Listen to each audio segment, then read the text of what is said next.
या व्हिडिओमध्ये आपण solution of system of linear equations in two variables by matrix inversion method पाहणार आहोत। तर याचे एक सिंपल उदाहरण आपण खालीलप्रमाणे पाहूया।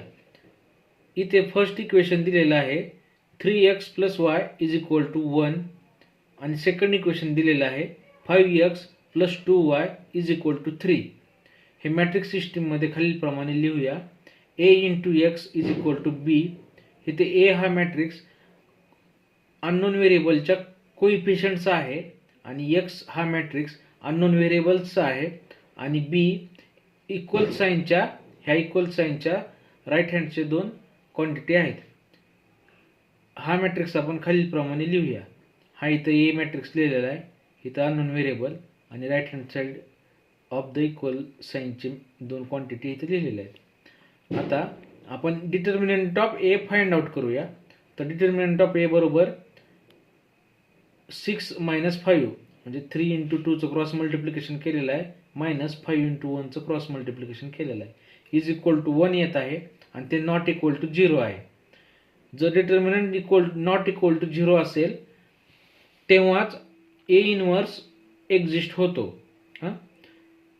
आता a इन्व्हर्स काढण्यासाठी आपण पहिल्यांदा प्रत्येक एलिमेंटचे कोफॅक्टर या फॉर्म्युल्याने फाइंड आउट करूया।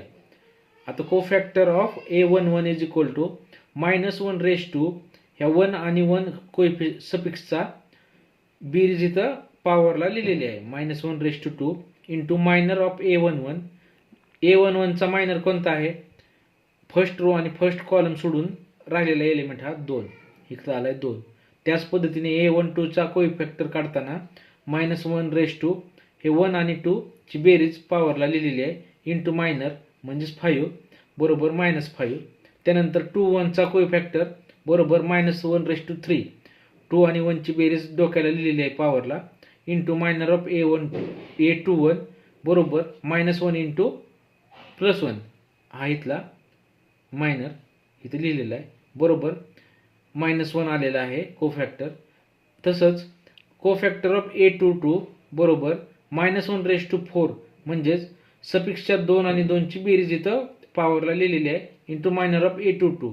मायनर ऑफ a22 आपला 3 आहे इथे लिहिलेला आहे मल्टिप्लाय मध्ये +1 × 3 बरोबर 3। त्यानंतर हा कोफॅक्टरचा मॅट्रिक्स इथं जशाला तसा लिहिलेला आहे 2 - 5 -1 आणि 3। त्याचा ॲडजॉइंट जेव्हा आपण काढतो तेव्हा त्या कोफॅक्टरच्या मॅट्रिक्सचा आपल्याला ट्रान्सपोज घ्यायचा असतो, म्हणजेच रोज आपल्याला कॉलमच्या फॉर्ममध्ये लिहायचे असतात बरोबर। फर्स्ट रो आपण इथं फर्स्ट कॉलम मध्ये लिहिलेली आहे, सेकंड रो आपण सेकंड कॉलमच्या ठिकाणी लिहिलेली आहे।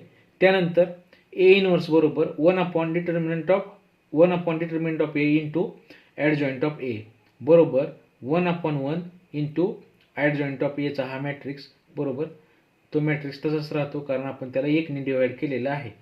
आता x बरोबर a inverse into b he step कशी आलेली आहे?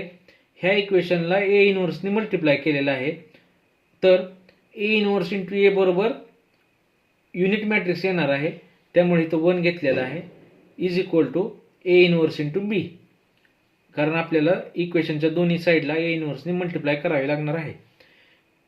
आता x च्या ठिकाणी xy अननोन लिहूया = a इन्व्हर्सचा हा मॅट्रिक्स इथं लिहिलेला आहे, b चा हा मॅट्रिक्स इथं लिहिलेला आहे बरोबर। आता हे मॅट्रिक्स मल्टिप्लिकेशन करूया 2 × 1 2 -1 × 3 -3 फर्स्ट रो येईल, सेकंड रो -5 × 1 -5 3 × 3 +9 = 2 - 3 -1 -5 + 9 +4 म्हणजेच ह्या x ची व्हॅल्यू -1 आलेली आहे आणि y ची व्हॅल्यू 4 आलेली आहे। या पद्धतीने आपण मॅट्रिक्स इन्व्हर्जन वापरून 2 अननोनची व्हॅल्यू फाइंड आउट केलेली आहे। ठीक आहे, थँक्यू।